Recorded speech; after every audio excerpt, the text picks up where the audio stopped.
അമ്മേ പരിശുദ്ധമ്മേ, അമ്മേ പരിശുദ്ധമേ, ദൈവമാതാവേ, കൃപാസനത്തിലൂടെ ഞങ്ങളുടെ ദേശത്തിനും അമ്മ മധ്യസ്ഥം തേടി തന്ന എല്ലാ അനുഗ്രഹങ്ങൾക്കും കൃപകൾക്കും ഞങ്ങളിപ്പോൾ ഹൃദയം നിറഞ്ഞ നന്ദി പറയുന്നു.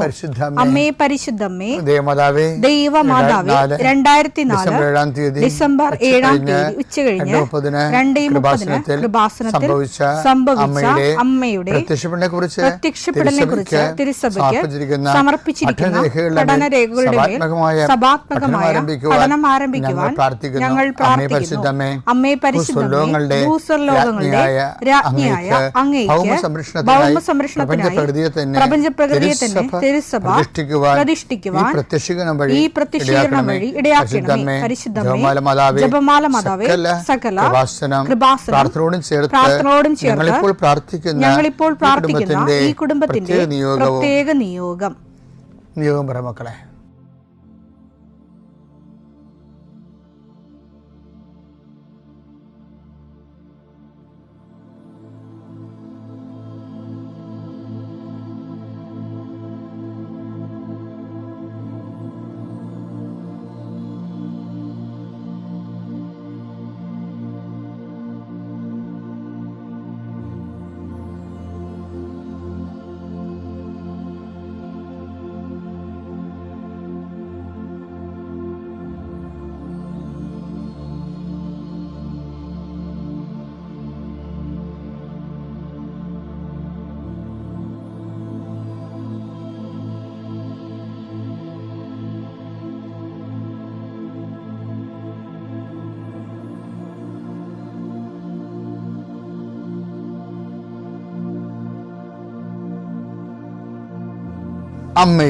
അമ്മയുടെ പ്രത്യക്ഷീകരണത്തിന്റെ ഈ അനുഗ്രഹവേളയിൽ ഞങ്ങൾക്ക് സാധിച്ചു തരുവാൻ കനിയണമേ. ആമേൻ. വിശ്വാസ പ്രമാണം.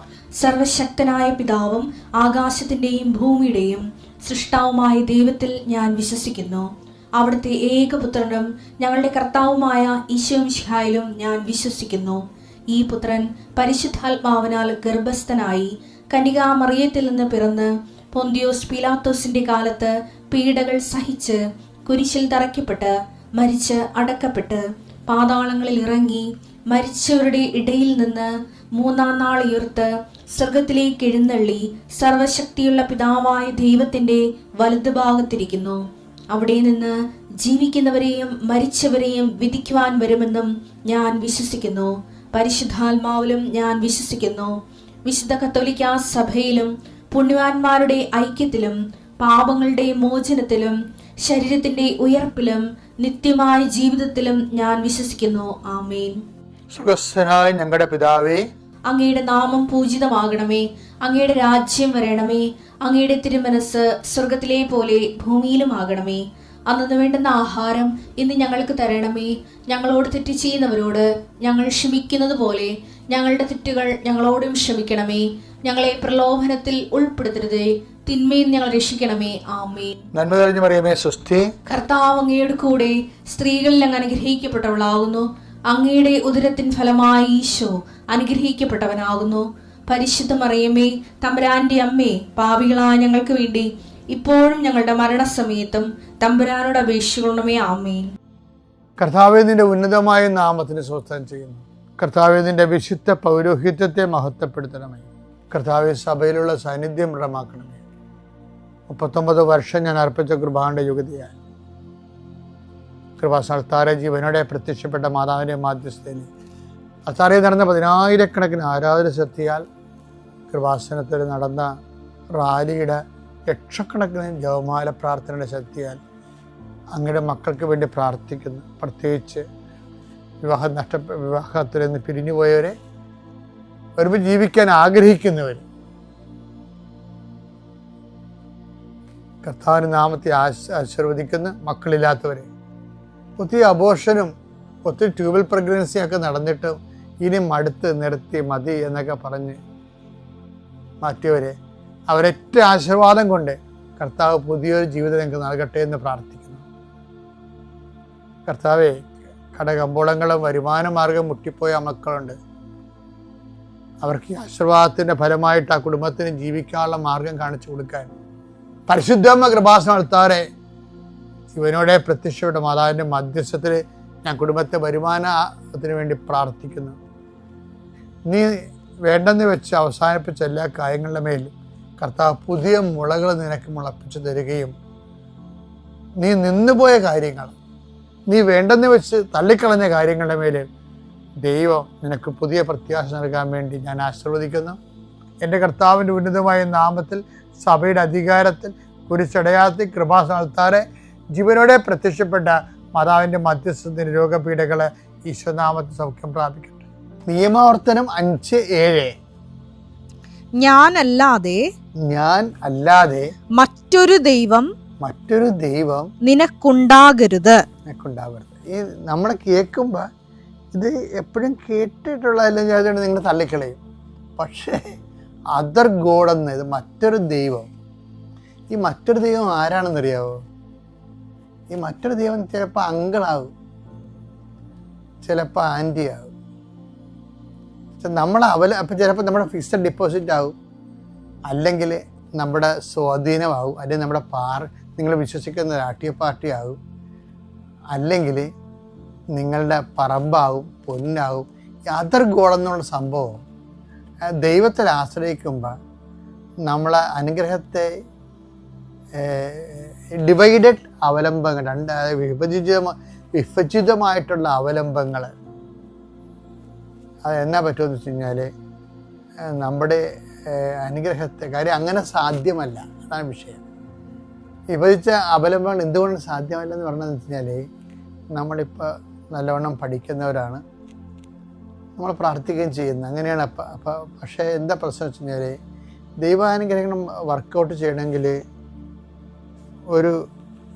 ഒരു ഫോർമുലയാണ്. അതെന്താണ്? Not by merit but by grace. അത് എഫെസ്യസ് 2:8 നിങ്ങളുടെ യോഗ്യത കൊണ്ടല്ല, കർത്താവിൻ്റെ കൃപ കൊണ്ടാണ്. എപ്പോഴും നമ്മൾ ശ്രദ്ധിക്കേണ്ടത്, അപ്പോൾ പലപ്പോഴും പല കാര്യങ്ങളും നിങ്ങൾ ഇപ്പോൾ ആൻറ്റി നിങ്ങൾ 10ാം ക്ലാസ്സിലോ അല്ലെങ്കിൽ കോളേജിലോ പഠിക്കുന്നു. അപ്പോൾ നിങ്ങളെ കാണുമ്പോൾ പറയാം, നിങ്ങൾ പഠിച്ചു വാ, മാം പഠിച്ചു വാ. അമ്മയും പറയും, അങ്കിൾ കൊണ്ടുപോവേ, മാം പഠിച്ചു വാ, ആൻറ്റി കൊണ്ടുപോകുവേ എന്ന് നിങ്ങൾ പറയുമ്പോൾ നിങ്ങൾ ഓർക്കുക ഈ അങ്കിളും ആൻറ്റിയും അറിയാതെ അതർ ഗോഡാവും. അപ്പം നിങ്ങൾ അവരോട് ഇപ്പം അങ്കിളും ആൻറ്റിയും വിരുന്നിന് വല്ല ഫോറിൻ രാജ്യങ്ങളിലൊക്കെ വീട്ടിൽ വിരുന്ന് വരുമ്പോൾ ചിലപ്പോൾ അന്ന് കുടുംബ പ്രാർത്ഥന പോലും ഉണ്ടാകത്തില്ല. അവരെ സന്തോഷിപ്പിക്കാൻ വേണ്ടി നിങ്ങൾ പാചക വിധികളും കുഞ്ഞുങ്ങളെ കൊണ്ടുപോകേണ്ടവരല്ലേ, പോയി രക്ഷപ്പെടുത്തേണ്ടവരല്ലേ എന്ന് വിചാരിച്ചുകൊണ്ട് വേണമെങ്കിൽ ഞായറാഴ്ച കുർബാനയും പോകും. ഇവരെല്ലാം നമ്മൾ അറിയാതെ ഒരു അതർ ഗോഡായിട്ട് ഡെവലപ്പ് ചെയ്ത് വരും. പക്ഷേ കുഞ്ഞുങ്ങളെ ജോലിക്ക് പോകേണ്ട സമയമാകുമ്പോൾ ഒന്നെങ്കിൽ അങ്കിള് കല്യാണം കഴിച്ച് കാണും, ആൻറ്റി കല്യാണം കഴിച്ച് കാണും. അങ്ങനെ വരുമ്പോൾ അവർക്ക് നിങ്ങളെ പറഞ്ഞ പോലെ സഹായിക്കാൻ പറ്റുമെന്ന് വരുന്നില്ല. പല ആൾക്കാരിങ്ങനെ വെള്ളത്തിൽ കിടന്ന് നീന്തണേണ്ട കാര്യം ദൈവത്തെ മാറ്റി നിർത്തിക്കൊണ്ട് മനുഷ്യന്മാരിൽ അഭയം പ്രാപിച്ചത് കൊണ്ടാണ്. അതാണ് അതർ ഗോഡ് എന്ന് പറയുന്നതിൻ്റെ കാര്യം. അപ്പം അതർ ഗോഡ് എന്തുവാകാം, നമ്മളെപ്പോഴും നിങ്ങളൊന്ന് ശ്രദ്ധിക്കണം കേട്ടോ. അതായത് നിങ്ങളുടെ ജീവിതത്തിൽ ദൈവത്തിൻ്റെ ഒപ്പമെങ്കിലും അവലംബം വേറെ വല്ല സ്ഥാപനജംഗ വസ്തുക്കൾക്കോ വ്യക്തികൾക്കോ കൊടുക്കുന്നുണ്ടോ എന്ന്, എങ്കിൽ അവരെ കൊണ്ട് നാളെ നമുക്ക് സങ്കടം വരാൻ സാധ്യതയുണ്ട്. തന്നെയല്ല ഈ ദൈവമായിട്ട് റിലേഷൻ പിന്നെ ഒരിക്കലും ശരിയാകത്തില്ല. ദൈവം ഒരിക്കലും അതുകൊണ്ട് എപ്പോഴും പറയുമേ, നിൻ്റെ ദൈവമായ കർത്താവിനെ വിഭജിത ഹൃദയത്തോടെ നീ ഒരിക്കലും സേവിക്കരുതെന്ന് പറയും. അതാണ് നിൻ്റെ വിഭജിത ഹൃദയം. നിൻ്റെ ദൈവമായ കർത്താവിനെ വിഭജിത ഹൃദയത്തോടെ ഒരിക്കലും നീ സേവിക്കരുത് എന്ന് പറയണം. അപ്പോൾ നിങ്ങൾ അങ്ങനെ വചനമുണ്ടാ? വചനമില്ല, പക്ഷേ അതിൻ്റെ അർത്ഥം കിട്ടുന്ന വചനമുണ്ട്. എന്താണ്? നിന്റെ ദൈവമായ കർത്താവിനെ പൂർണ്ണ ഹൃദയത്തോടെ. മർക്കോസ് 12:30 നീ നിന്റെ ദൈവമായ കർത്താവിനെ പൂർണ്ണ ഹൃദയത്തോടും പൂർണ്ണാത്മാവോടും പൂർണ്ണ മനസ്സോടും പൂർണ്ണ ശക്തിയോടും കൂടെ. എല്ലാം പൂർണ്ണമാണേ, അവിടെ ഒന്നും ഭാഗികമില്ല. നിങ്ങൾ ദൈവം പാതി മനുഷ്യൻ പാതി എന്നൊക്കെ പറഞ്ഞാലേ അതൊക്കെ വലിയ പഴഞ്ചൊല്ലാണ്. അതൊന്നുമല്ല. ദൈവത്തിൽ വിശ്വസിച്ച് പോകുന്ന ആൾക്കാര് പ്രിൻസിപ്പൽ ഡിപ്പെൻഡൻസ് ദൈവത്തിൽ തന്നെ കൊടുക്കണം. കാര്യം എന്താണ്? മറ്റുള്ള ഭൗതിക സാഹചര്യങ്ങളിലും ദൈവം തിരുമനസ്സായാലാണ് വർക്കൗട്ട് ചെയ്യണത്. മിശിഹായ്ക്ക് സ്തുതിയായിരിക്കട്ടെ. എൻ്റെ അമ്മ പ്രത്യക്ഷപ്പെട്ട ഈ മണ്ണിൽ അമ്മയുടെ പ്രത്യക്ഷത്തിനെ സാക്ഷിയാക്കി മാറ്റാൻ എന്നെ സഹായിച്ച എൻ്റെ അമ്മയ്ക്ക് ഹൃദയം നിറഞ്ഞ നന്ദി ഞാൻ ആദ്യമേ രേഖപ്പെടുത്തട്ടെ. എൻ്റെ പേര് ടെസ്സി എന്നാണ്. ഞാൻ തൊടുപുഴയിൽ നിന്നാണ് വരുന്നത്. 2022 ഡിസംബർ 22 ഞാൻ ആദ്യമായിട്ട് ഉടമ്പടി എടുക്കുന്നത്. അപ്പോൾ എനിക്കൊരു മകനും മകളുമാണുള്ളത്. മകൻ അയർലൻഡിലെ കുടുംബസമേതം വർഷങ്ങളായിട്ട് താമസിക്കുകയാണ്. അവിടെ ഞങ്ങൾ 2 മാസം ഞാനും എൻ്റെ ഹസ്ബൻഡും കൂടി പോയി താമസിച്ചു. അപ്പോൾ അവിടെ വെച്ച് എൻ്റെ മരുമകൾ ടിസ എനിക്കൊരു കൃപാസനം പത്രം കൊണ്ടുതന്നു. അങ്ങനെയാണ് കൃപാസനത്തെക്കുറിച്ച് എനിക്ക് ശരിക്കും ഞാനത് മുഴുവനും വായിച്ചു. അപ്പോൾ ഉടമ്പടി എന്താണെന്ന് എനിക്ക് വ്യക്തമായിട്ട് മനസ്സിലാവുകയും അവനവനെ തന്നെ വിശുദ്ധീകരിച്ചുകൊണ്ട് നടത്തുന്നൊരു പ്രക്രിയയാണെന്ന് എനിക്ക് മനസ്സിലായി. അങ്ങനെ നാട്ടിൽ വന്ന് 2 മാസം കഴിഞ്ഞപ്പോൾ നാട്ടിൽ വന്നു. എനിക്ക് ഭയങ്കര ഇങ്ങോട്ട് വരണമെന്നുള്ളൊരു ഭയങ്കര ആഗ്രഹം. അമ്മ എന്നെ വിളിക്കുകയാണ്. അപ്പോൾ ഞാൻ എൻ്റെ ആഗ്രഹം കണ്ടപ്പം എൻ്റെ ഹസ്ബൻഡ് തന്നെ ഞങ്ങൾ രണ്ടുപേരും കൂടി ഇവിടെ വരികയാണ്. ഒരു ബുധനാഴ്ച ദിവസമാണ് വരുന്നത്. ചൊവ്വാഴ്ച കുമ്പസാരിച്ച് ഒരുങ്ങി ഇവിടെ വന്നു. ഇവിടെ വന്നപ്പോൾ എനിക്ക് നിലവിൽ 2 മുട്ടിനും നടുവിനും വേദനയുണ്ട്. 4.5 വർഷമായിട്ട് എനിക്ക് മുട്ടിന് വേദനയുണ്ട്. അപ്പം മുട്ടിന് വേദന, മുട്ടുകുത്താനും വയ്യ, സ്റ്റെയർ കേസ് കയറാനും വയ്യ. നടുവേദന എന്ന് പറഞ്ഞാൽ ഒരു 35 വർഷമായിട്ടുള്ള നടുവേദനയാണ്. പല ഹോസ്പിറ്റലും അലോപ്പതിയും ഹോമിയോപ്പതിയും ഫിസിയോതെറാപ്പിയൊക്കെ നടത്തിയിട്ടുള്ളതാണ്. അലോപ്പതി ഡോക്ടർ പറഞ്ഞു ഓപ്പറേഷൻ ചെയ്യണമെന്ന്. അപ്പം ഞാൻ ഓപ്പറേഷൻ ചെയ്യണമെന്ന് പറഞ്ഞാലും കൊള്ളാം, 90% സക്സസ് ഉള്ളൂ, 10% അത് തളർന്നു പോകും. അതുകൊണ്ട് പോയില്ല, ഹോമിയോപ്പതിയിലേക്ക് പോയി. ആ മരുന്ന് കൊണ്ടാണ് ഞാൻ ഇത്രയും കാലം പിടിച്ചു നിന്നത്. അങ്ങനെയാണ് ഞാൻ ഇവിടെ വരുന്നതും. ഇവിടെ വന്ന് ഈ കൃപാസനം പള്ളിയിൽ വന്ന് ഞാനവിടെ മുട്ടുകുത്തി കുമ്പിട്ട് എൻ്റെ ഈശോയുടെയും അമ്മയുടെയും കാൽക്കൽ ഞാൻ എന്നെ തന്നെ സമർപ്പിച്ചു.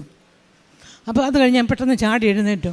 4.5 വർഷമായിട്ട് മുട്ടുകുത്താത്ത ഞാൻ ചാടി എഴുന്നേറ്റ് വേഗം ഉടമ്പടി എടുക്കുന്ന സ്ഥലത്തോട്ട് പോയി. സ്റ്റെയർകേസൊക്കെ ഓടി കയറി പോകുമായിരുന്നു. അങ്ങനെ ഉടമ്പടി എടുക്കുന്നതിന് മുൻപ് തന്നെ എൻ്റെ മുട്ടുവേദന എൻ്റെ അമ്മ ഈശോയോട് ചോദിച്ച് മേടിച്ച് മാറ്റിത്തന്നു. പിന്നെ നടുവേദന ഉടമ്പടി എടുത്ത് വീട്ടിൽ ചെന്നപ്പോൾ ആ ഒരു രാത്രി കൊണ്ട് എൻ്റെ നടുവേദനയും മാറി. പിറ്റേ ദിവസം രാവിലെ എനിക്ക് പള്ളിയിൽ പോകാൻ പറ്റി. പള്ളിയിൽ പോകുന്നത് ഒരു 6:15 കുർബാന, 6:15 പോവും. അങ്ങനെയാണ് പതിവ്. അപ്പം പള്ളിയിൽ എനിക്ക് രാവിലെ ആയപ്പോഴത്തേക്ക് എനിക്ക് എൻ്റെ 3ാമത്തെ നിയോഗം ഒരു ഭവനം വേണമെന്നായിരുന്നു. തരക്കേടില്ലാത്തൊരു ഭവനം ഉണ്ട്. എങ്കിലും എനിക്ക് നടുവേദനയും മുട്ടുവേദനയും എനിക്ക് പള്ളിയിൽ പോക്ക് നിന്നുപോയി. പള്ളിയിൽ പോകുന്നൊരു വ്യക്തിയായിരുന്നു. അതുകൊണ്ട് എനിക്ക് പള്ളിയിൽ പോകാൻ വേണ്ടിയാണ് ഭവനം വേണമെന്ന് അമ്മോട് പറഞ്ഞത്. അപ്പോൾ എനിക്ക് പള്ളിയിൽ പോകാമെന്നായപ്പോൾ ഞാൻ അമ്മോട് പറഞ്ഞു, അമ്മ എനിക്ക് ഭവനം വേണ്ട, ഇതുമാത്രം മനുഷ്യർ ഒരു ഭവനത്തിന് വേണ്ടി 1 ഇഞ്ച് മണ്ണിന് വേണ്ടി കഴിയുന്നു, അവർക്കൊക്കെ കൊടുത്തരമ്മയെന്ന് പറഞ്ഞു. അങ്ങനെ ഞാൻ പിറ്റേ ദിവസം രാവിലെ മുതൽ പള്ളിയിൽ പോകാൻ തുടങ്ങി. അങ്ങനെ 1 വർഷം മുഴുവൻ ഉടമ്പടി പ്രകാരം ജീവിച്ച് പള്ളിയിൽ പോവുകയായിരുന്നു. അപ്പം 2023 ഞങ്ങൾ രണ്ടുപേരും കൂടെ അഖണ്ഡ ജപമാലയ്ക്കും പോയി. അപ്പോൾ ഈ 23 ആ വർഷം മുഴുവനും പള്ളിയിലും പോയി കഴിഞ്ഞിട്ടും 24 തുടക്കത്തിൽ. ഏറ്റവും അവസാനം പള്ളിയിൽ പോകാൻ ഞാൻ ഒരു 15 മിനിറ്റത്തെ യാത്രയുണ്ട് ഞങ്ങളുടെ വീട്ടിൽ നിന്നും പള്ളിയിലേക്ക്. വിജനമാണ്, ഒരു പഞ്ചായത്ത് റോഡാണ്, തോട്ടമാണ്, ഞങ്ങൾ കൃഷിക്കാരാണ്. അപ്പം ഞങ്ങളുടെ വീട് കഴിഞ്ഞാൽ പള്ളി വരെ വീടുകളൊന്നുമില്ല. അപ്പം അങ്ങനെയാണ് അതിൻ്റെ കറക്റ്റ് മധ്യത്തിൽ, 15 മിനിറ്റ് യാത്രയുടെ മധ്യത്തിൽ ഒരു കഞ്ചാവ് അടിക്കുന്നൊരു പയ്യൻ. അവൻ എന്നെ അറിയാം, അവൻ എന്നെ കാണുമ്പോൾ വലിയ ബഹുമാനമാണ്. പക്ഷെ അവൻ അന്ന് എന്നെ കണ്ടിട്ട് യാതൊരു കണ്ടമട്ടും അടിച്ചില്ല. അവനങ്ങനെ ബൈക്ക് സ്റ്റാർട്ട് ചെയ്ത് മൊബൈൽ ഫോണും വിളിച്ചുകൊണ്ട് ഞാൻ നിൽക്കുകയാണ്. അപ്പോൾ എനിക്ക് അപകടം മണത്തിന് അമ്മേ, എൻ്റെ എപ്പോഴും ഉടമ്പടി കാശ് എൻ്റെ കയ്യിലുണ്ട്, അമ്മേ കാത്തുകൊള്ളണേന്ന് മാത്രം പറഞ്ഞു. അപ്പോൾ ഞാൻ പിന്നെ എനിക്ക് പെട്ടെന്ന് നല്ല ധൈര്യവും ശക്തിയും ഉണ്ടായി. ഞാൻ വേഗം അവൻ്റെ നേരെ മുന്നിൽ കൂടെ തന്നെ, റോഡിൻ്റെ നടുക്കൂടെ തന്നെ പള്ളിയിലേക്ക് പോയി. പള്ളിയിൽ പോയി തിരിച്ചു വന്നപ്പോൾ ഞാൻ എല്ലാ കാര്യം പുള്ളിക്കാരനോട് പറയും. പുള്ളിയോട് ഞാൻ പറഞ്ഞ കാര്യം അവൻ പറഞ്ഞു, നാളെ മുതൽ നീ പള്ളിയിൽ പോകണ്ടെന്ന് തന്നെ ഒരു പറഞ്ഞു. എൻ്റെ പള്ളിയിൽ പോക്ക് വിലക്കി. അപ്പോൾ ഞാൻ വീണ്ടും പറഞ്ഞു, അമ്മ എനിക്കിനി ഒരു ഭവനം വേണം. ആ ഡിസംബർ, അതായത് 23 ഡിസംബർ, ഈ ഭവനം എന്ന് പറയുമ്പോൾ ഡിസംബർ 25 എന്നുള്ളൊരു നമ്പർ എൻ്റെ മുന്നിൽ കൂടി ഇങ്ങനെ മാഞ്ഞു പോകും, തെളിഞ്ഞ് മാഞ്ഞു പോകും. അപ്പോൾ ആ ഡിസംബർ 4-ാം തീയതി, നവംബർ പകുതി ആധാരമാക്കി ഡിസംബർ 4-ാം തീയതി തൊറൂർ ടൗണിൻ്റെ മധ്യത്തിൽ തന്നെ നല്ല തരക്കേടില്ലാത്ത നല്ലൊരു ഭവനം തന്ന് ഞങ്ങളെ സുരക്ഷിതമായിട്ട് പാർപ്പിക്കുക. ഞങ്ങളുടെ മോനെ മേടിച്ച് ഞങ്ങളെ കൊണ്ട് പാർപ്പിച്ചോടെ.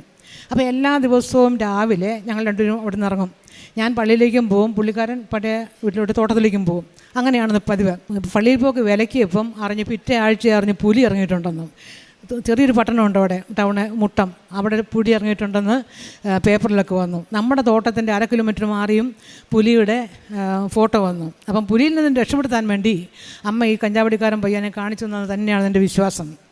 പിന്നെ ഈ പുതിയ ഭവനത്തിലേക്ക് മാറിയിട്ട് ഞാൻ പറഞ്ഞില്ലേ, പുള്ളിക്കാരൻ വൈകുന്നേരം വരും, രാവിലെ ഞങ്ങൾ രണ്ടുപേരും കൂടെ ഇറങ്ങും, ഞാൻ പള്ളിയിലേക്ക് പോകും. അങ്ങനെ വൈകുന്നേരം ഒരു ദിവസം വന്നപ്പോൾ എനിക്ക് പനി എന്ന് പറഞ്ഞാൽ കണ്ടമാനമുള്ള പനിയില്ല. അപ്പം പുള്ളിക്കാരൻ പറഞ്ഞു, നീ ഇവിടെ നമുക്കിവിടെ നിന്ന് താമസിക്കേണ്ട, പഴയ വീട്ടിൽ പോകാമെന്നും പറഞ്ഞുകൊണ്ട് അവിടെയാണ് ഹോമിയോ ഹോസ്പിറ്റലുള്ളത്. ഞാൻ ഹോമിയോ മരുന്നേ കഴിക്കത്തുള്ളൂ. അപ്പോൾ അങ്ങനെ എന്നെ കൊണ്ടുപോയി, വീട്ടിലോട്ട് കൊണ്ടുപോയി. പിറ്റേ ദിവസം ഞാൻ ഹോമിയോ ഹോസ്പിറ്റൽ, ഡിസ്ട്രിക്ട് ഹോസ്പിറ്റലാണ്, അപ്പം ഇടുക്കി ഡിസ്ട്രിക്റ്റിൻ്റെ. അപ്പോൾ അവിടെ പോയി ചെന്നപ്പം എന്നെ കണ്ടപ്പോൾ ഡോക്ടർ പറഞ്ഞു, ചേച്ചി കൗണ്ട് നോക്കണമെന്ന് പറഞ്ഞു. ഞാൻ പറഞ്ഞു, മോളെ 1 മാസം മുമ്പ് ഞാൻ എന്നെ നോക്കിയതാണ്. അല്ല, കൗണ്ട് നോക്കണം. അമ്മ ആ ഡോക്ടറിൽ കൂടി, ഡോക്ടർ ഷെറിൻ പുള്ളിക്കാരത്തിൽ കൂടി പറഞ്ഞതാണ്. അപ്പം പുള്ളിയുടെ നിർബന്ധം കൊണ്ട് നോക്കിച്ചേക്കാമെന്നും പറഞ്ഞുകൊണ്ട് നോക്കിയപ്പോൾ 33,000 എന്ന് കണ്ടു കൗണ്ട്. നമുക്ക് മാക്സിമം 11,000 ആകാവുള്ളൂ. അവിടെയാണ് എനിക്ക് 33,000. അപ്പോൾ പറഞ്ഞു, ചേച്ചി പെട്ടെന്ന് തുടർ ഹോസ്പിറ്റലിലോട്ട് കൊണ്ടുപോകുമെന്ന് പറഞ്ഞപ്പം ഞാൻ വീട്ടിൽ ചെന്നു. എനിക്ക് യാതൊരു ടെൻഷനുമില്ല. സാധാരണ എനിക്ക് ഒരു ജലദോഷം വന്നാൽ പോലും ടെൻഷൻ എടുക്കുന്ന എനിക്ക് ഈ ഉടമ്പടി 2022 ആ ഉടമ്പടിയുടെ ബലത്തിൽ എനിക്ക് ഒരു ടെൻഷനുമില്ല. എനിക്ക് മനസ്സിന് സന്തോഷമാണ്. ഞാൻ പുള്ളിയോട് പറഞ്ഞപ്പം പുള്ളി ഉടനെ മോനെ വിളിച്ചു, അങ്ങോട്ട് അല്ലാണ്ട് വിളിച്ചപ്പോൾ അവൻ പറഞ്ഞു, സ്മിത ഹോസ്പിറ്റലിൽ തന്നെ പോകണം, അവൻ്റെ നിർബന്ധം. അവിടെയാണ് ഓങ്കോളജി ഡിപ്പാർട്ട്മെൻ്റ് ഉള്ളത്. അതൊന്നും ഞങ്ങളോട് പറയുന്നില്ല. അപ്പോൾ ഞങ്ങൾ വേറെ ഹോസ്പിറ്റലിൽ 4 ഹോസ്പിറ്റലുണ്ട്, വലിയ ഹോസ്പിറ്റൽ, അവിടെ പോകാമെന്ന് കരുതിയത്. അപ്പോൾ അവിടെ തന്നെ പോകണമെന്ന് പറഞ്ഞതുകൊണ്ട് അവൻ്റെ നിർബന്ധം കൊണ്ട് ഞങ്ങൾ അങ്ങോട്ട് പോയി. അവിടെ ചെന്നപ്പോൾ ഒറ്റ ദിവസം കൊണ്ട് 1,800 കൂടെ 34,800 കൗണ്ട്. അപ്പം പിന്നെ ഞങ്ങൾ അവിടെ നിന്ന് പിന്നെ ഓരോന്നും ടെസ്റ്റാണ്, എല്ലാം ടെസ്റ്റ് ചെയ്തു. പെടലിൽ നിന്ന് ഒരു ഗ്രന്ഥി എടുത്ത് ബയോപ്സിക്ക് അയച്ചു. എനിക്ക് ബ്ലഡ് നോക്കി, എല്ലാം ടെസ്റ്റുകൾ നടത്തി അവിടെ. അപ്പം ബ്ലഡ് നോക്കിയപ്പം ബ്ലഡ് ക്യാൻസർ ആണെന്ന് മനസ്സിലായി. അപ്പം പിന്നെ പെട്ടെന്ന് കയറിപ്പോവുക കൗണ്ട്. അപ്പം മോനും ഡോക്ടറും തമ്മിൽ കോൺടാക്റ്റ് ഉണ്ടായിരുന്നു. അപ്പം ഡോക്ടർ മോനോട് പറഞ്ഞു, ടോണി ഇത് അക്യൂട്ടിലോട്ട് മാറിയിരിക്കുകയാണ്, മിക്കവാറും മജ്ജ മാറ്റി വയ്ക്കേണ്ടി വരും എന്ന് ഡോക്ടർ പറഞ്ഞു. അപ്പോൾ ഉടനെ തന്നെ മോൻ 2 ദിവസം കഴിഞ്ഞപ്പോൾ പെട്ടെന്ന് ഇനി വന്ന് ഇവിടെ കൊണ്ടുവന്നപ്പം ഡോക്ടർ പറഞ്ഞു, നമുക്ക് ബോൺ മാരോയും കൂടി ചെയ്യണമെന്ന് പറഞ്ഞു. ബോൺ മാരോ ചെയ്തു. അപ്പോൾ ആ ബോൺ മാരോ ചെയ്തതിൻ്റെ 14 ദിവസത്തെ ഗ്യാപ്പുണ്ട്. 14 ദിവസം കഴിഞ്ഞിട്ട് അതിൻ്റെ റിസൾട്ട് കിട്ടത്തുള്ളൂ. അപ്പോൾ ആ 14 ദിവസം എന്ന് പറഞ്ഞൊരു വലിയൊരു ദിവസങ്ങളാണ്, പെട്ടെന്ന് കൂടിക്കൊണ്ടിരിക്കുകയല്ലേ. അപ്പോൾ ഒരു സെക്കൻഡ് ഒപ്പീനിയന് വേണ്ടി എൻ്റെ മോൻ ഗംഗാരൻ ഡോക്ടറുണ്ട്, ഓങ്കോളജിയുടെ വലിയൊരു ഡോക്ടറാണ്, എറണാകുളത്തെ. അവിടെ കൊണ്ടുപോയപ്പോൾ ഡോക്ടർ ഈ കൗണ്ട് കുറയാനായിട്ടുള്ള മരുന്ന് വന്നിട്ട് ക്യാൻസറിൻ്റെ മരുന്ന് സ്റ്റാർട്ട് ചെയ്തു. ആ ക്യാൻസറിൻ്റെ മരുന്നെന്ന് പറഞ്ഞാൽ ഒത്തിരി സൈഡ് എഫക്റ്റ് ഉള്ളതാണ്. അതായത് ഛർദ്ദിക്കും, വയറിളകും, ദേഹം മുഴുവനും കറുത്ത പാണ്ട് വരും, തലമുടി ഒഴിയൊക്കെ ഉണ്ട്. പക്ഷെ മാതാവ് എനിക്കിതൊന്നും തന്നിട്ടില്ല. ഞാൻ ആ മരുന്ന് കഴിച്ചിട്ട് എനിക്ക് യാതൊരു കുഴപ്പമില്ലായിരുന്നു. ഒരു കുറോസിന് ഗുളിക കഴിക്കുമ്പോൾ നമുക്ക് എങ്ങനെ അത്ര ഉണ്ടാകുന്നുള്ളൂ. അപ്പം മോന് പോകാറായി. അപ്പം ഡോക്ടർ ടോണി പോയിക്കോ, മരുന്ന് ഇങ്ങനെ 14 ദിവസം കൂടി ഇരിക്കുമ്പം ഇവിടെ വന്ന് ബ്ലഡ് നോക്കി നമുക്ക് മരുന്ന് കഴിച്ചാമെന്ന് പറഞ്ഞു. അങ്ങനെ 2.5 മാസത്തോളം അങ്ങനെ പോയി. വീണ്ടും മോൻ വന്നു. മോൻ കുടുംബസമേതം എല്ലാവരും കൂടാണ് വന്നത്. അപ്പോഴത്തേക്കും പിന്നെ എനിക്ക് പോകാനുള്ള നേരമായി. അപ്പം മോൻ എന്നെ കൊണ്ടുപോയി. അപ്പോൾ മുതലാണ് ആകത്തവിടം പറഞ്ഞു. എൻ്റെ കൗണ്ട് തീരെ കുറഞ്ഞു, എൻ്റെ പ്ലേറ്റ്ലെറ്റ് തീരെ കുറഞ്ഞു. പ്ലേറ്റ്ലെറ്റ് ലക്ഷങ്ങൾ നമുക്ക് വേണം, അവിടെ 15,000-ലേക്ക് താന്നു. ഹീമോഗ്ലോബിൻ്റെ അളവും തീരെ താന്നു. ആകെ മരിക്കും എന്നുള്ളൊരു ഇതായി. അപ്പോഴേ 10 കുപ്പി പ്ലേറ്റ്ലെറ്റും ബ്ലഡും കൊടുത്തു എന്ന് പറഞ്ഞു. അവിടെ കിടന്ന് 5 കുപ്പി, 4 കുപ്പി പ്ലേറ്റ്ലെറ്റും 1 കുപ്പി ബ്ലഡും കൊടുത്തു. പിന്നെ 5 കുപ്പി തൊടുപുഴ വന്ന് കൊടുത്തു. പിന്നെ 2 ദിവസം കൂടിയിരിക്കുമ്പോൾ 5 കുപ്പി വീതം കൊടുത്തോണ്ടിരിക്കുകയാണ്. രാത്രിയെങ്കിൽ രാത്രി, പകലെങ്കിൽ പകൽ, അങ്ങനെ. അപ്പം ഇവരെന്നെ കൊണ്ട് പെട്ടെന്ന് 5 മിനിറ്റ് മതി ഹോസ്പിറ്റലിൽ പോകാൻ. അപ്പം അങ്ങനെ തൊടുപുഴയിൽ കൊടുത്തോണ്ടിരിക്കുകയായിരുന്നു. അപ്പം അങ്ങനെ എത്ര കൊടുത്താലും 21,000-ൻ്റെ മുകളിലോട്ട് കൗണ്ട് പോകുന്നില്ല, അല്ല പ്ലേറ്റ്ലെറ്റ് കയറുന്നില്ല. അപ്പോൾ യാതൊരു രക്ഷയില്ല. അപ്പോൾ എന്നെ പ്രതി മകനോ മരുമകളോ ആരെങ്കിലും നിൽക്കേണ്ടി വരും.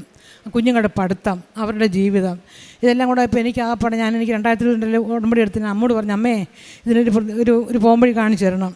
അപ്പം ഞാൻ പറഞ്ഞപ്പം എനിക്ക് രക്ഷയില്ല. അതായത് 21,000 മുകളിലോട്ടും കയറുന്നില്ല. പിന്നെ അതിനോടിടയ്ക്ക് ഗംഗാരൻ ഡോക്ടർ എൻ്റെ ഈ ബ്ലഡിൻ്റെ എന്തുമാത്രം ഉണ്ടെന്നുള്ളത്, എൻ്റെ ആ പേഴ്സൻറ്റേജ് എന്തുമാത്രം ഉണ്ടെന്നുള്ളത് അയച്ചിരുന്നു, രക്തത്തിൻ്റെ.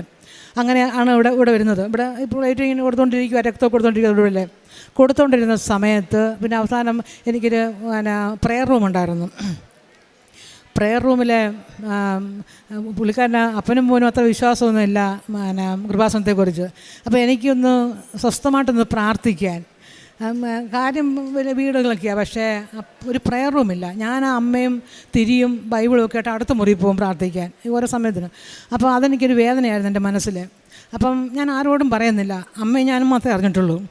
അപ്പോൾ ഈ പുതിയ വീട് മേടിച്ചപ്പം ആദ്യത്തെ വീടൊരു ഓഫീസ് പോലത്തെ ഒരു വീടാണ്. അപ്പം പുള്ളിക്കാരൻ തന്നെ ഒരു ശില്പിയെ വരുത്തി, പള്ളിയിലും അമ്പലത്തിലൊക്കെ ശില്പങ്ങളുണ്ടാക്കുന്ന, തടിയിലുണ്ടാക്കുന്ന ഒരു ശില്പിയാണ്. അവനെ വിളിച്ച് റൂം കാണിച്ചു, അതൊക്കെ ഒന്ന് പ്ലാൻ ചെയ്യണമെന്ന് പറഞ്ഞു. അപ്പോൾ പറഞ്ഞു ഒരു മാതാവ്, യോസേപ്പ് പിതാവ്, ക്രൂശിത രൂപം അത്ര ഉള്ളൊരു റൂമായിരിക്കണമെന്നും പറഞ്ഞു.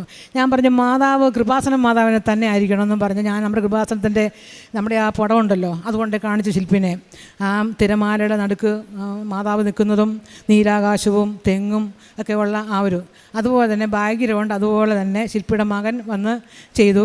ശില്പി 2-3 മാസം എടുത്ത് അവർ ചെയ്യാൻ. അതെല്ലാം എടുത്ത് ചെയ്ത് അങ്ങനെയാണ് ഉണ്ടാക്കിയത്.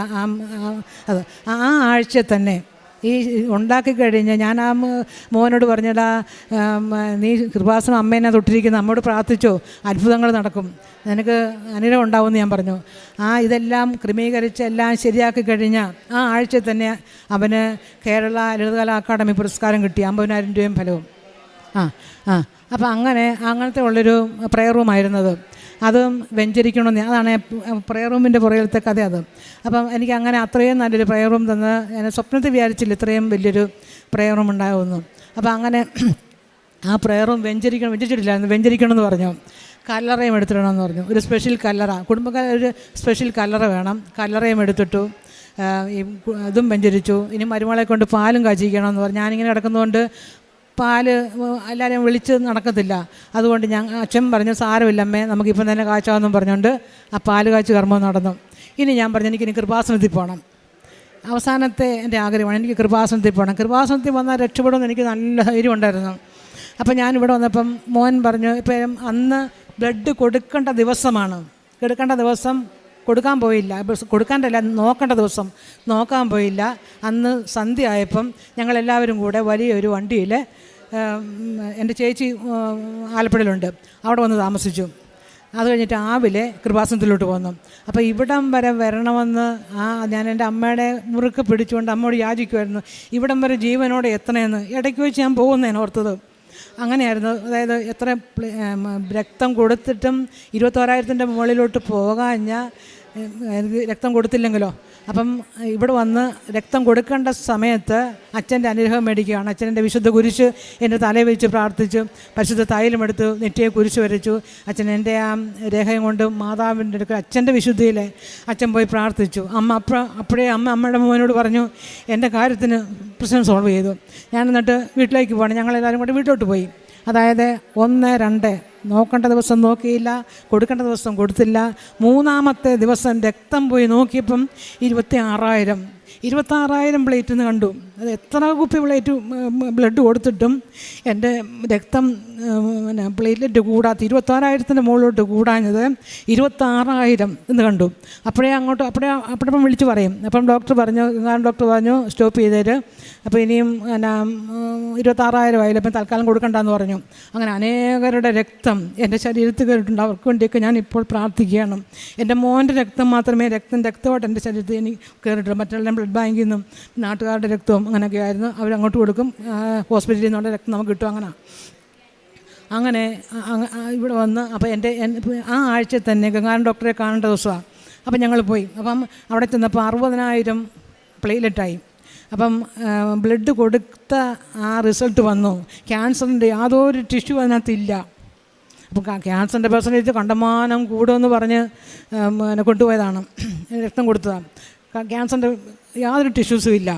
പിന്നെ എല്ലാം നോർമലായി. ഇപ്പം എനിക്ക് 2 ലക്ഷത്തിൽ കൂടുതലുണ്ട് പ്ലേറ്റ്ലെറ്റ്. 4 ലക്ഷം വരെ ആകാം നമുക്ക്. എന്നാൽ എല്ലാം എനിക്ക് നോർമലായി. കൗണ്ടും ഹിമോഗ്ലോബിനും എല്ലാം നോർമൽ. എനിക്ക് പഴയ ആരോഗ്യം എനിക്ക് തിരിച്ചു കിട്ടി. ഞാൻ ബസ്സിനാണ് ഞങ്ങൾ വന്നത്. എനിക്ക് വലിയ ബസ്സിന് കയറിയാൽ കാരണം വന്ന് എനിക്ക് വേറെ ഛർദ്ദിക്കും. എന്നാലും കൃപാസനത്തിൽ വന്നാൽ ഞാൻ ഛർദ്ദിക്കത്തില്ല. ബസ്സിന് വരുമ്പോഴത്തേക്കും ഛർദ്ദിക്കത്തില്ല. മറ്റെവിടെ പോയാലും ഞാൻ ഛർദ്ദിക്കും. അത് പണ്ട് മുതലേ അങ്ങനെയാണ്. അങ്ങനെ പിന്നെ ഉള്ളത് എനിക്ക്, ഞാൻ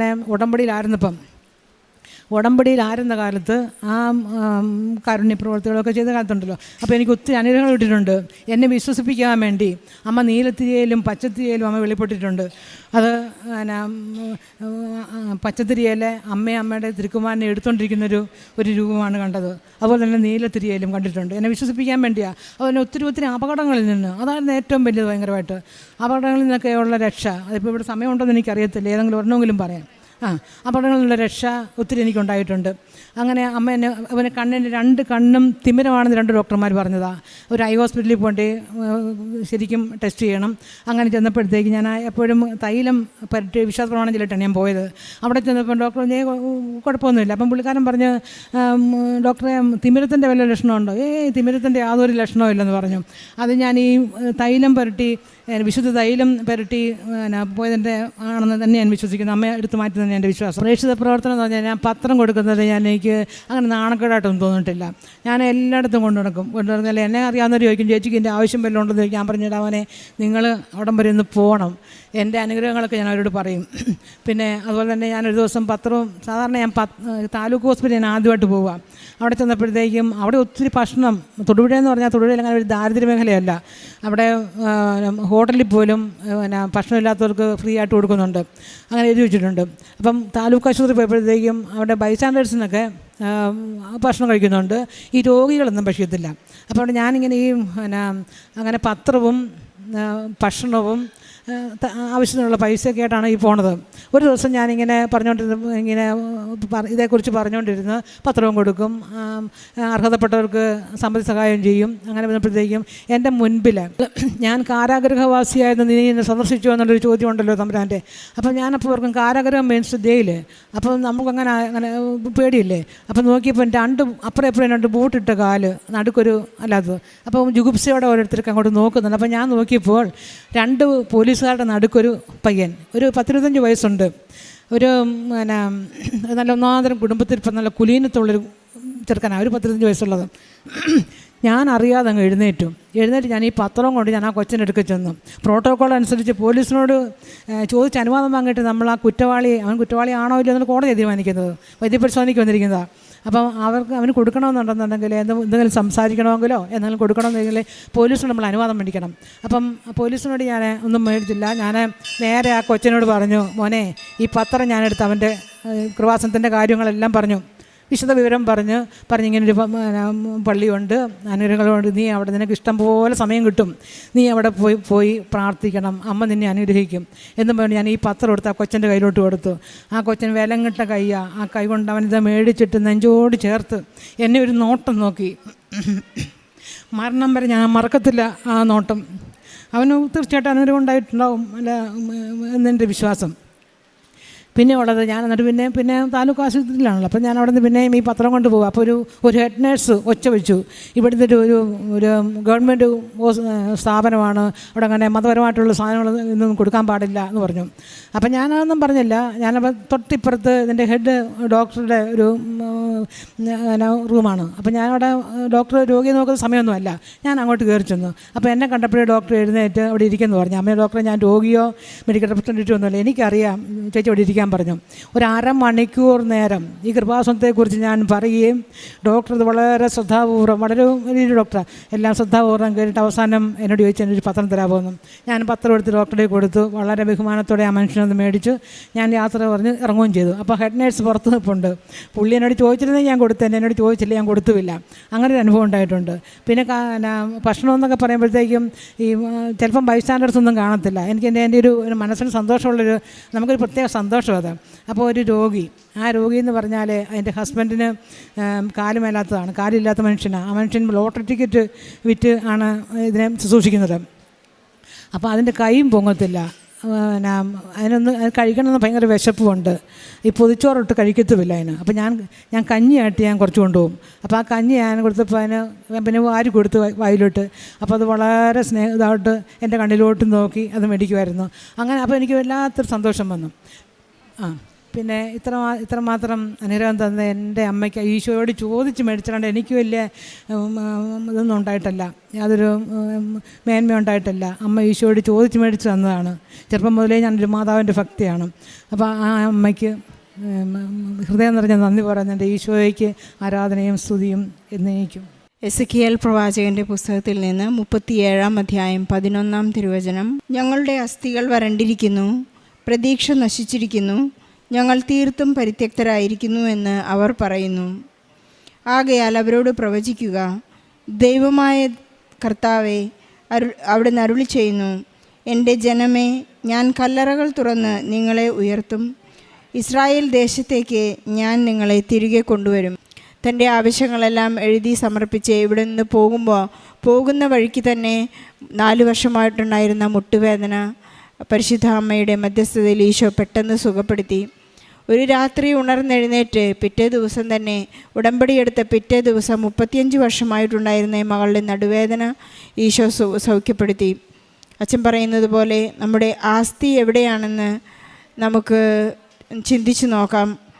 അതുപോലെ ഈ മകളുടെ വലിയൊരു ആഗ്രഹമായിരുന്നു ഭവനം വേണം, ഭവനത്തിൽ എനിക്ക് പ്രാർത്ഥിക്കാനൊരു മുറി വേണം, ഈശോയ്ക്ക് വേണ്ടി ഒരു പ്രത്യേക ആലയം വേണമെന്ന് ദാവീദ് ആഗ്രഹിച്ചതുപോലെ ഒരു മുറി എനിക്ക് വേണമെന്ന് മകൾ ആഗ്രഹിച്ചു. വളരെ പെട്ടെന്നായിരുന്നു പ്രാർത്ഥന. അമ്മയെ സ്നേഹിക്കണമെന്നുള്ളൊരു വലിയ ആഗ്രഹം തോടുകൂടിയിരിക്കുമ്പോൾ പെട്ടെന്ന് ബ്ലഡ് ക്യാൻസർ എന്ന രോഗം ഈ മകളെ കടന്നു പിടിക്കുകയും 4 മാസം കൊണ്ട് മരിച്ച് കല്ലറ പോലും സെറ്റാക്കിയ ഒരു മകളാണ് ഇന്ന് പ്രത്യക്ഷീകരണ സാക്ഷിയായി ഇന്ന് ഈ അൾത്താരയിൽ നിൽക്കുന്നത്.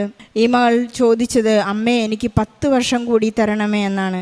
10 വർഷം ജീവിക്കാനും അല്ലെങ്കിൽ മറ്റൊന്നിനും വേണ്ടിയല്ല, ഈശോയെ പ്രഘോഷിക്കാൻ വേണ്ടി മാത്രമാണെന്ന് ഈ അമ്മ ഏറ്റുപറയുകയാണ്. ഈ അമ്മയുടെ ഒരുപാട് അനുഭവങ്ങളും അനുഭവ സാക്ഷ്യങ്ങളും ഒരുപാട് അത്ഭുതങ്ങളും ഇവിടെ സാക്ഷി സ്ഥിരീകരണ സമയത്ത് കേട്ട് കഴിഞ്ഞു. ഒരുപാട് മണിക്കൂറുകൾ എടുക്കുന്ന ഒരു സാക്ഷ്യമാണ്. വളരെ ചുരുക്കിയാണ് ഇപ്പോൾ ഈ അമ്മ ഇവിടെ ഈ സാക്ഷ്യം പറഞ്ഞത്. ഈ അക്യൂട്ട് ബ്ലഡ് ക്യാൻസർ ആയിരുന്ന ഒരു വ്യക്തി ഇന്ന് നമ്മുടെ മുൻപിൽ ഇവിടെ നിൽക്കുന്നുണ്ടെങ്കിൽ അത് ഈശോ തൊട്ട് സുഖപ്പെടുത്തിയത് മാത്രമാണ്, ഈശോയുടെ സൗഖ്യം മാത്രമാണ്. ഈ മകൾ ഇവിടെ റിപ്പോർട്ടുമായിട്ടാണ് നമ്മോട് അടുത്ത് വന്ന് നിൽക്കുന്നത്. മരണം സ്ഥിരീകരിച്ച ഈ മകളുടെ ഇന്ന് ബ്ലഡ് ക്യാൻസർ നെഗറ്റീവാണ്, യാതൊരു ക്യാൻസർ ടിഷ്യൂസും ഇല്ല എന്നാണ് ഈ മകളുടെ റിപ്പോർട്ട് സാക്ഷ്യപ്പെടുത്തുന്നത്. ഈ മകൾ ചെയ്യാവുന്നതിലപ്പുറം ധൈര്യം, മനോധൈര്യം ഉടമ്പടിയിലൂടെ ഈ മകൾക്ക് വന്നു.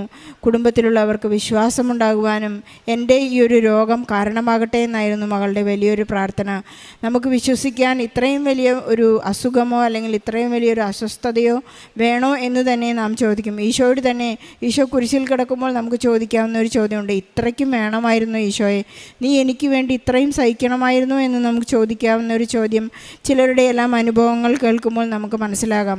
ഈ അമ്മ പറയുന്നു, എൻ്റെ തലമുടിക്ക് യാതൊന്നും തന്നെ സംഭവിച്ചില്ല. ഇത്ര വലിയൊരു മെഡിസിൻ 4 മാസം ഞാൻ കഴിച്ചിട്ട് ഒന്നും തന്നെ എൻ്റെ ശരീരത്തിലോ സ്കിന്നിനോ യാതൊരു വ്യത്യാസവും ഉണ്ടായില്ല. കാരണം തിരുവചനം എഴുതിയിരിക്കുന്നു, നിൻ്റെ തലമുടിയിലെ ഒരു നാരിഴ പോലും കൊഴിയുന്നത് അവിടുന്ന് അറിയുന്നു, എൻ്റെ പേര് അവിടുത്തെ ഉള്ളംകൈയിൽ എഴുതി വച്ചിരിക്കുന്നു, എൻ്റെ കണ്ണുനീർ അവിടുത്തെ കുപ്പിയിൽ ശേഖരിച്ചിരിക്കുന്നു. ഇതെല്ലാം നാം ഓരോരുത്തരെയും കുറിച്ച് ദൈവമായ പിതാവ് കരുതി വെച്ചിട്ടുള്ളതാണ്. നമ്മോട് അത്രമാത്രം കരുതലോടെയാണ് നമ്മുടെ ഉടമ്പടി പാലിക്കുവാൻ ദൈവമായ കർത്താവ് നമ്മെ സഹായിക്കുന്നത്. ഈശോയുടെ കൈവെപ്പ് സ്വീകരിക്കുവാൻ ഈ മകളുടെ അവസാനത്തെ ആഗ്രഹം, മരിക്കുന്നതിനുമുള്ള അവസാനത്തെ ആഗ്രഹം, എനിക്ക് കൃപാസനത്തിൽ പോകണം. കുടുംബത്തിലുള്ളവർ മകളെ ഇവിടെ കൊണ്ടുവന്നു. ഉടനെ ജോസഫ് അച്ഛൻ്റെ കൈവെപ്പ് ശുശ്രൂഷയിലൂടെ നമുക്കറിയാം ഒരു വലിയ സൗഖ്യം. ഈ മകൾ ഇവിടെ നിന്ന് പോയി ഹോസ്പിറ്റലിൽ പോയി ഡേറ്റ് എടുത്തപ്പോഴാണ് ഡോക്ടർ വളരെ അതിശയോക്തിയോടുകൂടി 10 മിനിറ്റ് 2 മിനിറ്റ് സമയത്തിൻ്റെ ആ കൺസൾട്ടേഷൻ 10 മിനിറ്റ് എടുത്തുകൊണ്ട് ഈ മകളെ ടെസി സിറിയക്കിനെയും റിപ്പോർട്ടിനെയും നോക്കി അത്ഭുതപ്പെടുകയായിരുന്നു. കാരണം നോ ബ്ലഡ് ക്യാൻസർ ടിഷ്യൂസ് എന്ന റിപ്പോർട്ട് കണ്ടിട്ട് നമുക്ക് ഈശോയ്ക്കും പരിശുദ്ധ അമ്മയ്ക്കും നന്ദി പറയാം. നമ്മെ സൗഖ്യപ്പെടുത്തുന്ന ഒരു ദൈവം ഇപ്പോഴും ജീവനോടെ നമ്മുടെ അരികിലുണ്ടെന്ന് നമുക്ക് വിശ്വസിക്കാം. അതുപോലെ തന്നെ ഈ മകളുടെ മനോധൈര്യത്തെ, ഉടമ്പടി എടുക്കുമ്പോഴുള്ളൊരു ധൈര്യം അപാരമാണ്. വിലങ്ങുവെച്ച് കൊണ്ടുപോകുന്ന ഒരു മകനെ കൃപാസനം പത്രം കൊടുത്തുകൊണ്ട് ഒരു മനോധൈര്യം പകർന്നു കൊടുത്ത ഈ മകളുടെ ഒരു ധൈര്യത്തെ നമുക്ക് ഈശോയ്ക്ക് വേണ്ടി സ്തുതിച്ച് നന്ദി പറയേണ്ടത് ആവശ്യമാണ്. അതുപോലെ തന്നെ ആ പത്രം കൊടുക്കുമ്പോഴും കാരുണ്യപ്രവൃത്തികൾ ചെയ്യുമ്പോഴും മറ്റുള്ളവർക്ക് ആവശ്യമായ ആ ഒരു ഡയറ്റിനനുസരിച്ചുള്ള പേഷ്യൻസിനെ, രോഗികൾക്കുള്ള ആ കഞ്ഞി കൊണ്ടു കൊടുക്കുവാനുള്ള ഒരു വലിയ മഹാമനസ്കത, അതിനെ കാണുവാനും അതിനെ മനസ്സിലാക്കുവാനും ചെയ്യുവാനൊക്കെയുള്ള ഒരു വലിയ മനോധൈര്യവും ശക്തിയും ഒക്കെ ഈ മകൾക്ക് പരിശുദ്ധ അമ്മയിലൂടെ മകൾക്ക് വലിയ മധ്യസ്ഥതയിലൂടെ ഈശോ പ്രാപിച്ചു. അനുഗ്രഹങ്ങൾ മാത്രമല്ല, അഭിഷേകം കൂടിയാണ് ഇന്ന് ഈ മകൾ പ്രാപിച്ചുകൊണ്ട് ഈ അൾത്താരയിൽ കയറി നിൽക്കുന്നത്. നമുക്ക് ഈശോയ്ക്കും പരിശുദ്ധ അമ്മയ്ക്കും നന്ദി പറഞ്ഞുകൊണ്ട് എല്ലാ ക്യാൻസർ പേഷ്യൻസിനെയും ഈ സാക്ഷ്യത്തോട് ചേർത്ത് വെച്ചുകൊണ്ട് എല്ലാവർക്കും സൗഖ്യം ലഭിക്കട്ടെ എന്ന് പ്രാർത്ഥിച്ച് ഈശോയ്ക്കും പരിശുദ്ധ അമ്മയ്ക്കും നല്ലൊരു കയ്യടി നൽകി ഈ സാക്ഷി നമുക്ക് ആദ്യമായി എന്നെയും എൻ്റെ കുടുംബത്തെയും ഈ അൾത്താരയിൽ കൊണ്ടുവന്ന അമ്മ മാതാവിനും തിരുക്കുമാരനും ഞാൻ ഒരുപാട് നന്ദി അർപ്പിക്കുന്നു. എൻ്റെ പേര് രഞ്ജിത്ത് PR. ഞാൻ പത്തനംതിട്ട ജില്ലയിൽ നിന്നും വരുന്നു. എനിക്ക് ആദ്യമായി എൻ്റെ മകളുടെ ഒരു രോഗശാന്തിക്ക് വേണ്ടിയുള്ളത്, അതിനുവേണ്ടിയായിരുന്നു ഞാൻ ഈ അൾത്താരയിലും ഈ മാതാവിനെയും അറിയുവാൻ സാധിച്ചത്. എൻ്റെ മകൾക്ക് ആസ്മയുടെ അസുഖമായിരുന്നു, അലർജിയും അതിൻ്റെ കൂട്ടത്തിൽ തന്നെ ഉണ്ടായിരുന്നു. ഞാൻ ഒരുപാട് നാളായിട്ട് കുറേ ഹോസ്പിറ്റലുകളിലും കയറി പലതവണ പല ഡോക്ടർമാരെ കാണിച്ചും എൻ്റെ എല്ലാ ബുദ്ധിമുട്ടുകളും പ്രയാസങ്ങളും അത് ഡോക്ടർമാരുടെ അടുത്തും സംസാരിച്ചു, എല്ലാ കാര്യങ്ങളും അവരുടെ അടുത്ത് പറഞ്ഞ് 4 ദിവസം കൂടുമ്പോഴും അതിനെ ആശുപത്രിയിൽ കൊണ്ടുപോയി ഡിസ്ചാർജ് ചെയ്ത് 5-6 ദിവസം കഴിയുമ്പം ഹോസ്പിറ്റലിൽ നിന്ന് ഡിസ്ചാർജ് ചെയ്ത് കഴിഞ്ഞിട്ട് വീണ്ടും വീട്ടിൽ വന്നു കഴിഞ്ഞിട്ട് വീണ്ടും 1 ദിവസം കഴിയുമ്പോഴത്തേന് വീണ്ടും ഹോസ്പിറ്റലിൽ കൊണ്ടുപോകേണ്ടിയ അനുഭവമായിരുന്നു എനിക്കുണ്ടായിരുന്നത്. ഞാൻ എറണാകുളം അമൃത ഹോസ്പിറ്റലിൽ ആദ്യമായി കൊണ്ടുപോയി കഴിഞ്ഞ് അവിടുന്നെയാണ് ഈ രോഗം എനിക്ക് ഡോക്ടർമാർ പറഞ്ഞു തരുന്നതും മനസ്സിലാക്കി തരുന്നതും. അത് കഴിഞ്ഞിട്ട് ഞാൻ കോട്ടയം മെഡിക്കൽ കോളേജിൽ കൊണ്ടുപോയി മകളെ. അത് കഴിഞ്ഞിട്ട് അവിടുന്ന് കോഴഞ്ചേരി മുത്തൂറ്റ് കൊണ്ടുവന്നു. അത് കഴിഞ്ഞ് പത്തനംതിട്ട കാണിച്ചു. അങ്ങനെ ലാസ്റ്റിൽ ഞങ്ങളെ അടുത്ത ഏരിയ ആയതുകൊണ്ട് റാന്നിയിൽ ആശുപത്രിയിൽ കൊണ്ടുപോയി. അവിടെ വെച്ച് ഒരു മർത്തോമ്മ ഹോസ്പിറ്റലിൽ അവിടെ പീഡിയാട്രിഷ്യനായിട്ട് ജോലി ചെയ്യുന്ന ഒരു ഡോക്ടറാണ് എനിക്ക് ഒരു പത്രം കൊണ്ടുവന്നിട്ട് ആദ്യം ഇത് എൻ്റെ അടുത്ത് തന്നു. അപ്പം ഉടമ്പടി എടുക്കണം എന്ന് എനിക്കറിയില്ല. അപ്പോൾ ഈ പത്രം ഞാൻ വായിച്ചിട്ടുണ്ട് ഇതിനു മുമ്പായിട്ട്. ഹോസ്പിറ്റലിലിരിക്കുമ്പോഴും പ്രാർത്ഥനയ്ക്ക് കൂടുമ്പോഴും എപ്പോഴും എന്നെ ഈ പത്രം കൊണ്ടു തരുമ്പോൾ അത് ഞാൻ വെറുതെ ഇരിക്കുമ്പോൾ അങ്ങനെ വായിച്ച് എനിക്ക് ഓർമ്മയുണ്ട്. അപ്പം ഞാൻ ഈ ആശുപത്രിയിൽ വെള്ളമെടുക്കാനും അതിനും ഇതിനുമൊക്കെ ഇങ്ങനെയായിട്ട് വരുമ്പോൾ ഞാൻ ഈ പത്രം ഓരോന്ന് എടുത്തുകൊണ്ട് റൂമിൽ കൊണ്ടുപോയിട്ട് ഇത് വായിക്കുമായിരുന്നു. അപ്പം അവിടുന്ന് ഒരു കുറവുമില്ല. കുറവ് വരാതിരുന്ന് കഴിഞ്ഞിട്ട് ഡോക്ടർമാർ 2-3 ഡോക്ടർമാർ വന്നിട്ട് കുഞ്ഞിന് കുറവില്ലാതെ ടാബ്ലറ്റ് കൊടുക്കുന്നു, ഇഞ്ചക്ഷൻ കൊടുക്കുന്നു. രാത്രിയിൽ 1:30-2 മണിയാവുമ്പോഴത്തേന് മകൾക്ക് കൂടുകയാണ്, വേറെ ഹോസ്പിറ്റലിൽ കൊണ്ടുപോകണം. ആ സ്റ്റേജ് വന്ന് അതുപോലെ ഇരിക്കുന്ന സമയത്തും നമുക്കും ആകെപ്പാടെ എല്ലാ വെപ്രാളവും ഇതുണ്ടാകാറുണ്ട്. ലാസ്റ്റിൽ എൻ്റെ അടുത്ത് ഡോക്ടർ ഒരു ദിവസം രാവിലെ 10 മണിക്ക് കൗൺസിലിങ്ങിന് വന്നു കഴിഞ്ഞപ്പം ഡോക്ടർ എൻ്റെ അടുത്ത് പറഞ്ഞു, രഞ്ജിത്ത് ഇങ്ങോട്ട് വന്ന് ഈ പത്രം എടുത്ത് എനിക്ക് തന്നിട്ട് പറഞ്ഞു, ഇതുപോലെ കൃപാസനം എന്നൊരു സ്ഥലമുണ്ട്, അത് എനിക്കറിയില്ല, ആലപ്പുഴ ജില്ലയിലാണ്, അമ്മ മാതാവിൻ്റെയാണ്. ഈ കാര്യങ്ങളെല്ലാം എൻ്റെ അടുത്ത് ഡോക്ടർ പറഞ്ഞു. ഡോക്ടർ പറഞ്ഞതിൻ്റെ പേരിലും എനിക്ക് ഒന്നും പിടികിട്ടുന്നില്ല. കാരണമെന്ന് പറഞ്ഞു കഴിഞ്ഞാൽ എനിക്ക് ഉടമ്പടി എടുക്കണമെന്ന് പറഞ്ഞു കഴിഞ്ഞപ്പം അതിനെപ്പറ്റി എനിക്കൊരു ധാരണയില്ല. കാരണം എനിക്കത് അറിയത്തില്ല. ഉടമ്പടി എന്താണെന്ന് എനിക്ക് പറയാനും അറിയില്ല. ഉടമ്പടി എന്നുള്ള ഒരു വാക്ക് കേട്ടപ്പം അതിൽ ഉടമ്പടി എന്താണ്, അല്ലെ ഇതിൻ്റെ പൊരുളെന്താണെന്ന് എനിക്ക് മനസ്സിലാക്കാൻ പറ്റുന്നില്ലായിരുന്നു. അത് കഴിഞ്ഞ് ഞാൻ അവിടുത്തെ സിസ്റ്ററുടെ അടുത്ത് ഈ കാര്യം ചോദിച്ച് മനസ്സിലാക്കി കഴിഞ്ഞപ്പോൾ ഞാൻ എൻ്റെ അടുത്ത് പറഞ്ഞു, ഇതുപോലെ കൃപാസനമുണ്ട്, അവിടെ പോയി ഉടമ്പടി എടുത്തിട്ട് പ്രാർത്ഥിച്ചിട്ട് വരണം, അവിടെ വന്നിട്ട് എൻ്റെ അടുത്ത് പറയണമെന്ന് പറഞ്ഞു. ഞാൻ അതും പ്രകാരം ഇവിടെ വന്നിട്ട് ഉടമ്പടി എടുക്കാൻ അവിടെ വന്ന് മാതാവിൻ്റെ അടുത്ത് ഞാൻ പ്രാർത്ഥിച്ച് അവിടുന്ന് ഉള്ളിൽ കയറി അൾത്താരയുടെ ഇവിടെ വന്നിട്ട് ഞാൻ മുട്ടുകുത്തി പ്രാർത്ഥിച്ച് കഴിഞ്ഞിട്ട് എൻ്റെ അടുത്ത് ഇവിടെ നിന്ന് ഒരു സിസ്റ്റർ ചോദിച്ചു, എന്താണ് കാര്യമെന്ന് ചോദിച്ചു. അപ്പം ഞാൻ ഇതുപോലെ പറഞ്ഞ് എൻ്റെ മകളുടെ ഇത് ആവശ്യമാണ്, ഇതുപോലെ വയ്യാതെ ബുദ്ധിമുട്ടാണ്, ഞാൻ 2 ദിവസം കൂടുമ്പോഴും 3 ദിവസം കൂടുമ്പോഴും ഞാൻ ഈ ശ്വാസം കിട്ടുന്നില്ല, അതിൻ്റെ ഒരു ബുദ്ധിമുട്ട് കാണുന്നതുകൊണ്ടാണ് എനിക്ക് അവിടെ ഈ രാത്രി മുഴുവനും ഉറക്കളയ്ക്കുമ്പോഴും കാണുന്നുണ്ട്. അങ്ങനെ കാണുന്ന സമയം കൊണ്ട് ഞാൻ അതുവഴി വന്ന് ചോദിച്ചു കഴിഞ്ഞപ്പോൾ ഞാൻ ഈ കാര്യം പറഞ്ഞ് സിസ്റ്റർ എന്നോട് പറഞ്ഞു, അത് സൗഖ്യം പ്രാപിക്കും, കുഴപ്പമില്ല, അത് മാറിക്കോളുമെന്ന് പറഞ്ഞു. ഞാൻ ആ വിശ്വാസത്തിൽ നേരെ വീട്ടിലേക്ക് പോയി. ഉടമ്പടി എടുത്ത് കഴിഞ്ഞിട്ട് വീട്ടിൽ ചെന്നിട്ട് പിറ്റേ ദിവസം രാവിലെ ഞാൻ ഈ ഹോസ്പിറ്റലിൽ പോയിട്ട് ഡോക്ടറെ കണ്ടിട്ട് പറഞ്ഞു, ഞാനിതുപോലെ പോയി എനിക്ക് ഇവിടുന്ന് കാശ് രൂപ അതെല്ലാം കാണിച്ച് ഞാൻ സിസ്റ്ററുടെ അടുത്തും കാണിച്ചു. അത് കഴിഞ്ഞ് ഹോസ്പിറ്റലിൽ നിന്ന് അന്ന് തൊട്ട് എനിക്ക് തോന്നുന്നു ഇന്ന് നമ്മൾ ഈ അൾത്താരയിൽ കുഞ്ഞ് നിൽക്കുന്നിടത്തോളം കാലം എനിക്ക് കുഞ്ഞിനെ അഡ്മിറ്റ് ചെയ്യേണ്ട ഒരു സാഹചര്യം ഇതുവരെയും ഉണ്ടായിട്ടില്ല. അത് എൻ്റെ യേശുദേവനും എൻ്റെ അമ്മ മാതാവും എന്നെ അനുഗ്രഹിച്ചെന്ന് എനിക്ക് നല്ലപോലെ എനിക്ക് ബോധ്യമായി. അതിൽ ഞാൻ ഒരുപാട് സന്തോഷിക്കുന്നു. ആ കുഞ്ഞിന് ഇതുവരെയും അതൊരു ശ്വാസം മുട്ടൽ വന്നാലും അത് ഒരു ദിവസം എടുക്കത്തില്ല. അതിനിപ്പുറം തന്നെ വീട്ടിൽ വെച്ച് തന്നെ അത് സൗഖ്യം പ്രാപിച്ച് മാതാവിൻ്റെ തൈലവും തേനും കൊടുക്കുന്ന കാരണം അത് പിന്നെ രണ്ടാമത്തെ ആ ദിവസം വരുന്നില്ല. അതുകൊണ്ട് മാറി പോകുന്നു. ഇതുവരെയും അതുകൊണ്ട് അഡ്മിറ്റ് ചെയ്ത് ഒരു സാഹചര്യം എനിക്ക് ഉണ്ടാക്കി തന്നിട്ടുമില്ല. അതിന് എൻ്റെ ഈശോയ്ക്കും അമ്മ മാതാവിനും ഞാൻ ഒരുപാട് നന്ദി പറയുന്നു. രണ്ടാമതായി എനിക്ക് ഒരു ജോലി വേണമെന്നും പറഞ്ഞ് ഞാൻ അമ്മ മാതാവിൻ്റെ അടുത്ത് ഞാനൊരു നിയോഗം വെച്ചായിരുന്നു. അത് അമ്മ മാതാവ് എനിക്ക് താൽക്കാലികമായിട്ട് എനിക്കൊരു ജോലി തന്ന് എന്നെ അതിനും അമ്മ മാതാവ് സഹായിച്ചിട്ടുണ്ട്. അതിന് എൻ്റെ തിരുക്കുമാരനും അമ്മ മാതാവിനും ഞാൻ 1000 നന്ദി പറയുന്നു. എനിക്ക് അത് സ്ഥിരമാക്കി തരാനും ഞാൻ അമ്മ മാതാവിൻ്റെ അടുത്ത് ഞാൻ നേരത്തെ തന്നെ നിയോഗത്തിൽ ഞാൻ പറഞ്ഞിട്ടുണ്ടായിരുന്നു. അതിനും എൻ്റെ അമ്മ മാതാവിനും തിരുക്കുമാരനും 1000 നന്ദി ഞാൻ പറയുന്നു. പിന്നീട് എനിക്ക് ബന്ധുവിൻ്റെ വീട്ടിൽ ഞാൻ ഒരു ദിവസം തിരുവനന്തപുരത്ത് എൻ്റെ അളിയന് വേണ്ടി ഞാൻ എയർപോർട്ടിൽ ഒരു വാഹനത്തിൽ ഞങ്ങൾ 5 പേര് യാത്ര ചെയ്തിട്ട് തിരികെ വരികയാണ്. ആ വരുന്ന സമയത്ത് വലിയ മഴയുടെ കോള് വന്നു.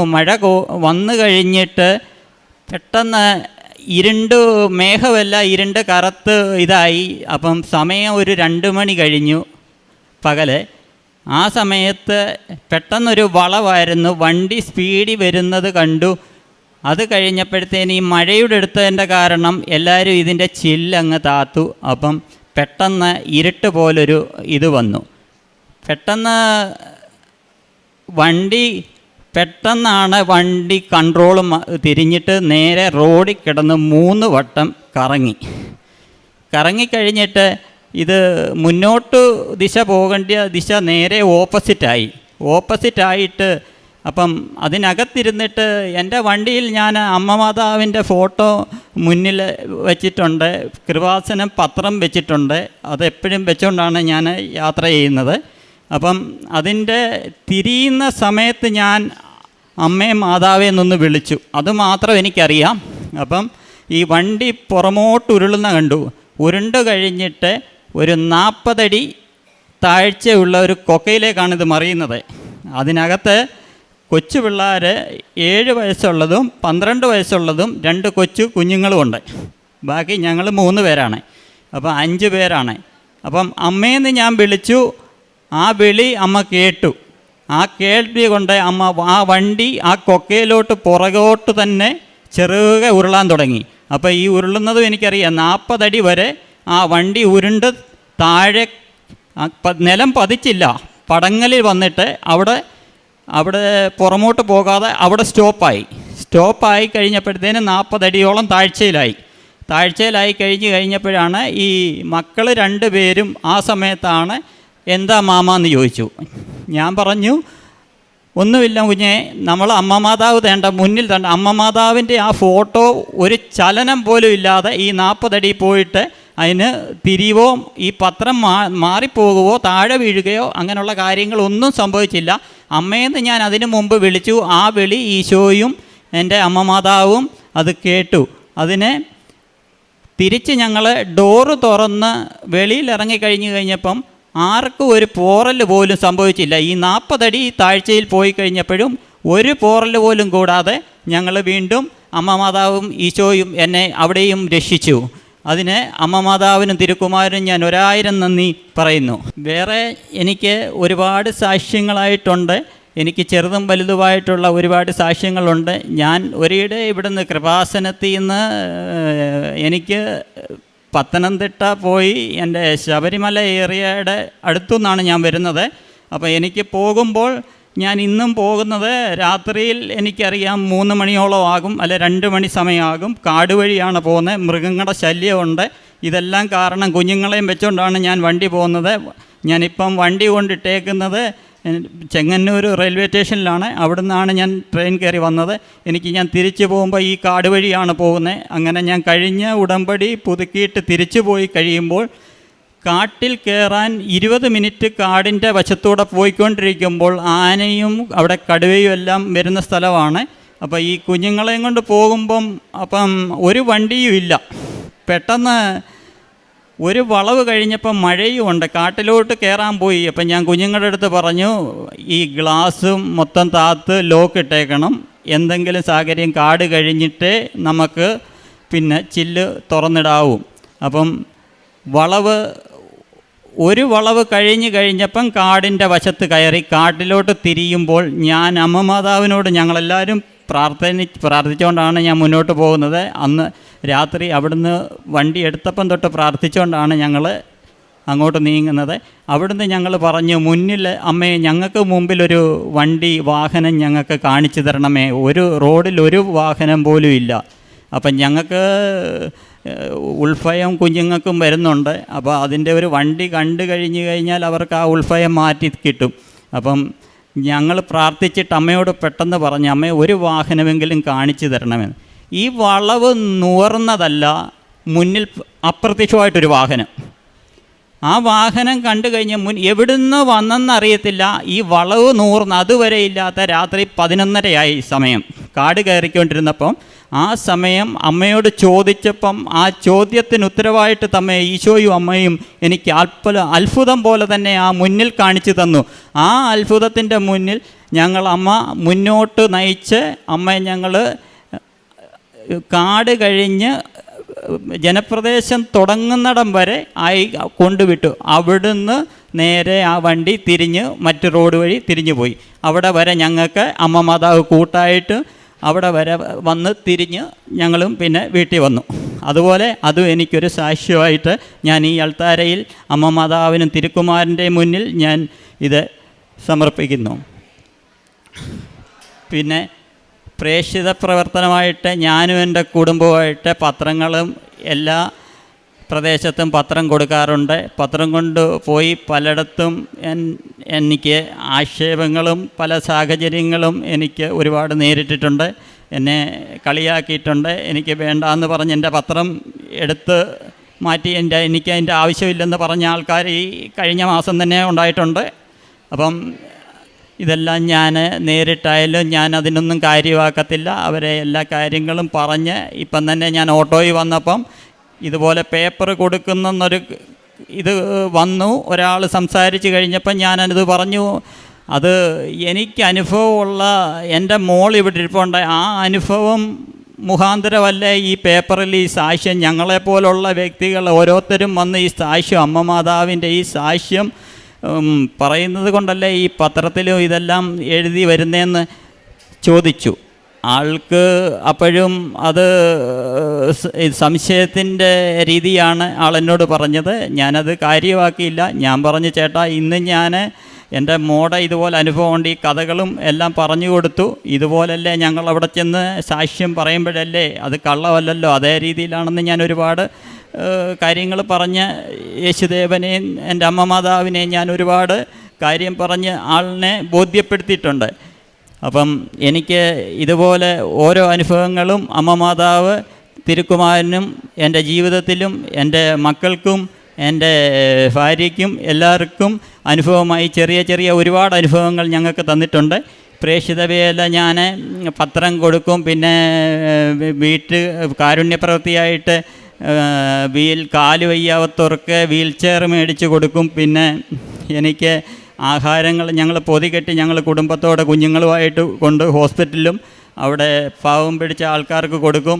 പിന്നെ ഞാൻ പൈസ എടുത്തിട്ട് ആഹാരം മേടിച്ച് ആഹാരം കഴിക്കാത്ത ആൾക്കാർക്ക് അതും ചെയ്തു കൊടുക്കും. പിന്നെ എന്നെക്കൊണ്ടാകുന്ന പല കാര്യങ്ങളും ഞാൻ ചെയ്തു കൊടുക്കും. പ്രായം ചെന്ന ആൾക്കാർക്ക് ഞാൻ മരുന്നും കാര്യങ്ങളും മേടിച്ചു കൊടുക്കാറുണ്ട്.